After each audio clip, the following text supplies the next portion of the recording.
Hey guys, it's Peyton, and today I am going to be doing a giant book unhaul.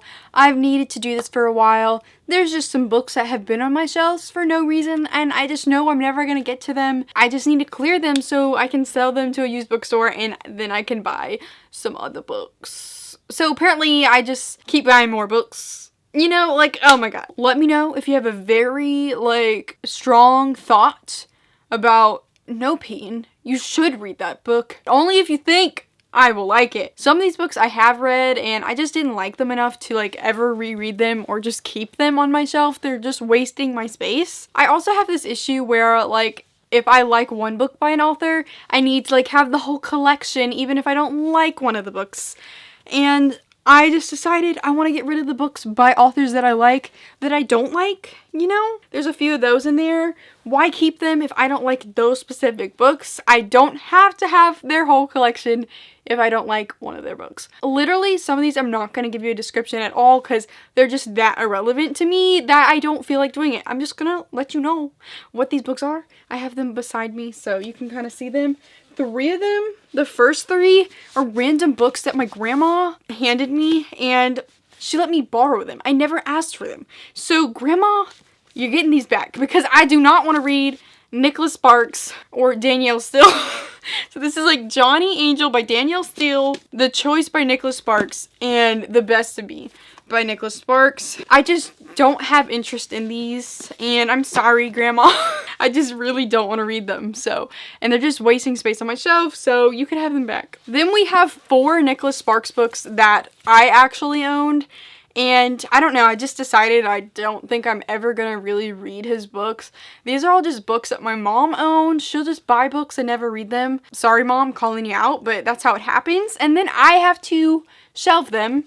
And, I kept this one because Zac Efron is on it. The Lucky One by Nicholas Sparks. But, Zac Efron, I will print out a picture of him if I need that, I don't need this book. And then the last song by Nicholas Sparks. This is the one I've thought of reading just because I love the movie. Miley Cyrus, Liam Hemsworth, ripped to their relationship. I really ship them. I probably won't ever read it. Let's be real. Then we have A Bend in the Road and Safe Haven. I'm just never gonna read it. And this dude, I just don't want him on my shelf. Heard bad things. He literally lives not that far away from me. I live in North Carolina. He's a North Carolina writer. And it's kind of funny because all of his books pretty much take place in North Carolina or just near that. And, I feel that connection, but no. I also have Orson Scott Card. He lives literally in my city. So, the bookstore near me, the books are always signed. I don't like him because I've heard that he's very homophobic and mean. I literally seen him in person. He was at my Barnes & Noble doing an event, and I was like, abort. I need to get out. There's a lot of good authors from North Carolina. There's I was about to say Sarah Dessen, but everybody's mad at her right now. My English teacher from high school taught her in college. How cool is that? Renee Audier lives in North Carolina. I don't know if Jenny Han lives in North Carolina, but I think she went to Chapel Hill, which is a university here, not that far away. So I just think it's cool, There's probably more. There's the author of Crier's War. I just read the back of it and she grew up not that far away from me. So it's so cool. I love reading the description of an author or the bio and finding out that they have been in North Carolina at some point in their lives. Moving on, I am getting rid of Maximum Ride by James Patterson. I just don't have much faith in James Patterson after finding out that he has a lot of ghostwriters and stuff. He lies about it and everything. I have seen him in person. Y'allfest, I was going to the Natasha Nagan book signing and he was right across the other side. So I've seen this old man with my very own eyes. Very interesting. It was actually weird because you always see his picture everywhere. So I've seen the man in person, but I don't know if I ever want to read his books, really. Just let me know if you're a giant Maximum Ride fan, because I know there's those stands out there. Let me know. I just don't know if I care. So here's a book that I got sent for review and never read. I probably won't ever, so I need to give it a good home because I feel so bad. Oh my god. Literally, I'm actually the worst. I'll get better. It's Sinner by Christopher Graves. Go check it out. Oops. Go check it out because it was really nice and I'm a terrible person. Next one is Invictus by Ryan Groden. I think this one has to do with time travel. I bought this one year because the author was going to go to YALLFest, and then I didn't see her. Let me know if you've read this and you thought it was good. I just kind of getting rid of it because I just haven't like had a big spark of interest for it, but if you've read it and you think it's worth giving a go, let me know. If not, I'm gonna sell it. Then I have the first 2 Hush Hush books. These are like paranormal romances with like angels and stuff, kind of Twilight-y. I just heard they're not that great. Like, I think they're trashy. I don't know if they're fun or not. I've like read a little bit of this book before, and I guess it didn't interest me enough to continue. But if you think it's like good trashy romance, paranormal stuff like Vampire Academy, let me know. It's just I've had these on my shelves for years, and when I go on Goodreads to like look at my friends' reviews of them, it doesn't look good. So I'm just don't have much hope, and I feel like I should just fill my shelf with something else. The next book I'm getting rid of, I've read this one, but I just have duplicate copies, and that is The Kiss of Deception by Mary E. Pearson. I'm actually giving away my hardcover edition of it instead of my paperback. A long time ago, I got sent the whole series, and I already had the first one in hardcover, but I'll be honest, I used to break my spines back in the day, and I completely like ripped out like the first bit of the page, and I just never wanted to read it because I freaking ruined my book immediately. You know, I already read the paperbacks. Paperbacks are just easier, and I have the second one in paperback, and it just looks weird when you have a hardcover, paperback, and then another hardcover, you know, so I might as well just get rid of this one. I didn't love the series enough to the point where I need the hardcovers. This one was interesting. I just read them so quickly, like in the span of a week, because I had to review them. Enjoyed it. It's basically this princess runs away from her kingdom, and these 2 guys are sent after her.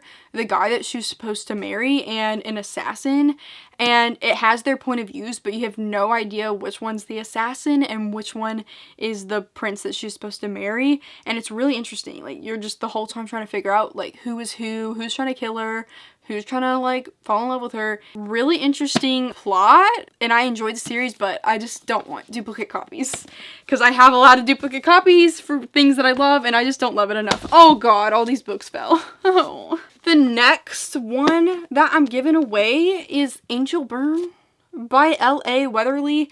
You know what's depressing about this is I literally bought it from a used bookstore, and I'm about to return it to my used bookstore. What is this? I know it's angels. I'm honestly like a terrible person. If I haven't like heard good things about it, or I haven't heard it around, like it just doesn't make me want to read it.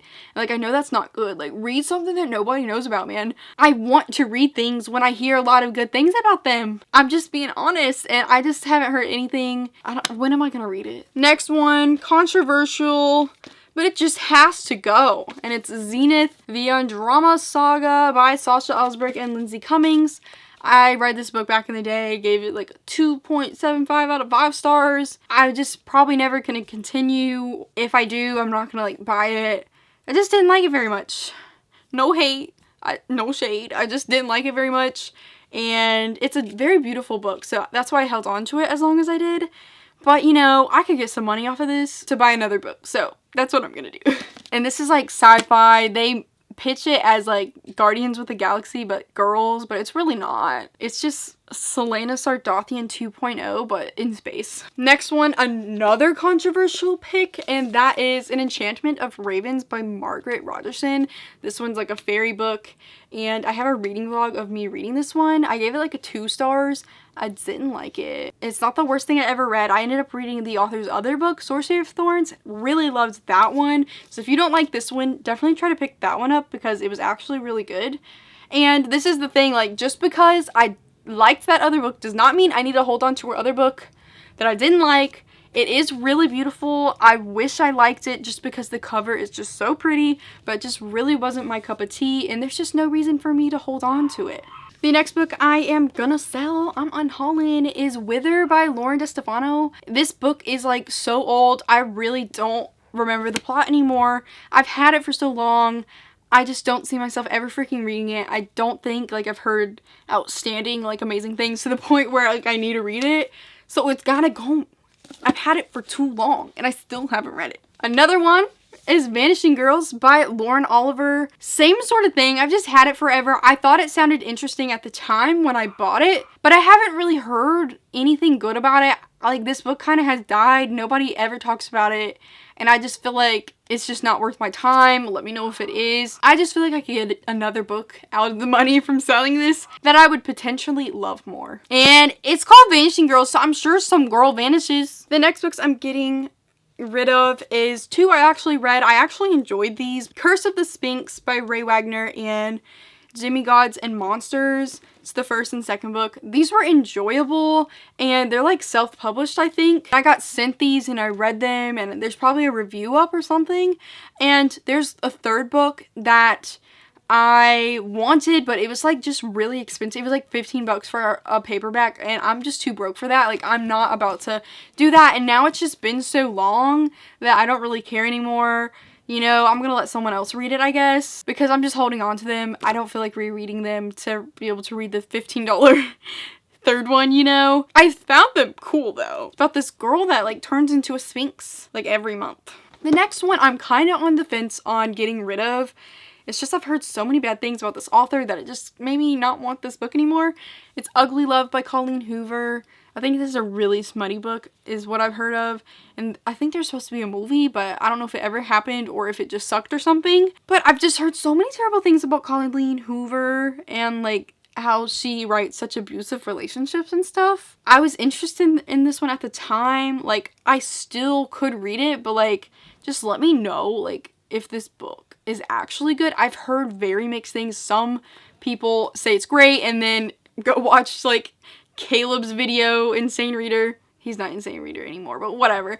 He had like a whole video trying to read this and he hated it. So it just made me not want to read it. Just let me know if you have thoughts on it. The next one is Zan by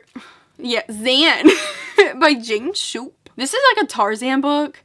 And it was one of those things when like I saw the author in person, I just felt too bad. Like, I had to buy their book just because they were nice. But like, whoa, this dude, what the frick? I don't think I'm ready for this type of book. So maybe someone else will be into it.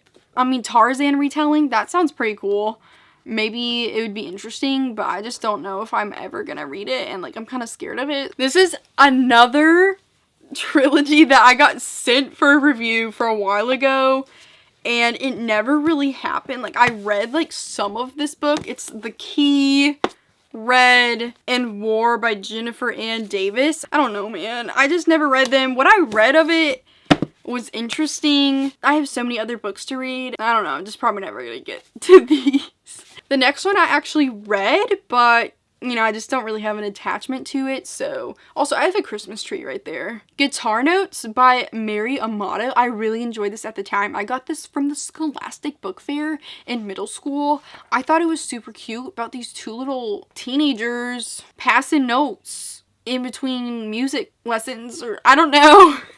But I just thought it was super cute, but, you know, I'm never going to reread it or anything, so might as well give it to another middle schooler that needs something cute. The next one is Alice in Zombieland by Gina Showalter. This is like a zombie retelling of Alice in Wonderland, and I was intrigued by this, but Brittany like recently reread them and told me like they're just not worth it. You know, why put that effort in if she just is telling me like it's not that good? It's going away. The next one I'm getting rid of is Endgame by James Frey and Nils Johnson Shelton.